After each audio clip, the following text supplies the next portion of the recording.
उत्तर भारत के एक पुराने गांव में एक विशाल हवेली थी, जिसके बारे में कहा जाता था कि वहां कभी बहुत अमीर जमींदार परिवार रहता था। लेकिन कई वर्षों पहले उस परिवार की इकलौती बेटी रागिनी की शादी वाले दिन रहस्यमय परिस्थितियों में मृत्यु हो गई थी। लोगों का कहना था कि उसने लाल रंग का बेहद सुंदर शादी का जोड़ा पहन रखा था, जिसे शहर के सबसे मशहूर कारीगरों ने महीनों की मेहनत से तैयार किया था।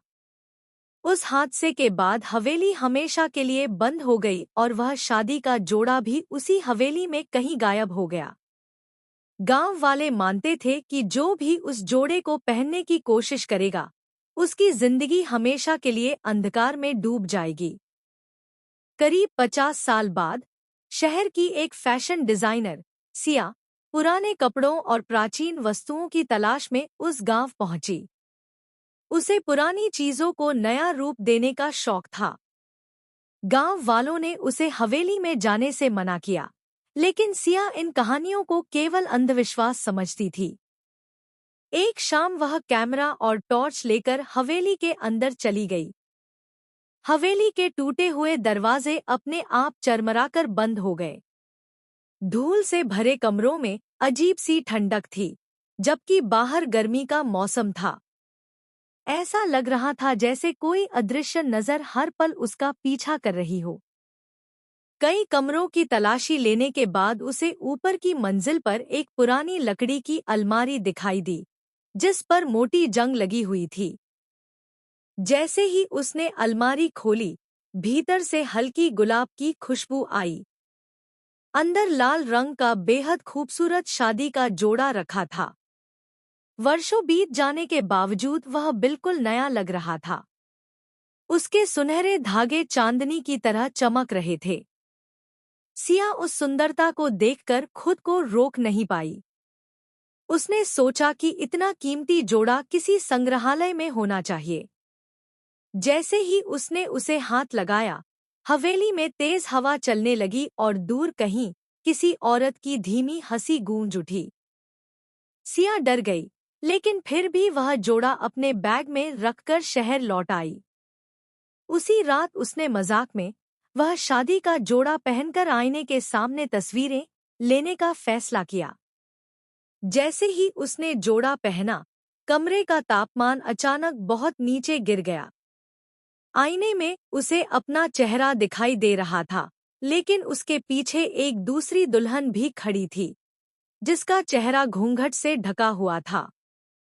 सिया ने पीछे मुड़कर देखा, लेकिन वहां कोई नहीं था। जब वो धीरे धीरे उसके शरीर पर अजीब खरोंचें बनने लगी। डॉक्टरों को कोई बीमारी नहीं मिली। उसके दोस्तों ने देखा कि उसकी आवाज भी बदलती जा रही थी।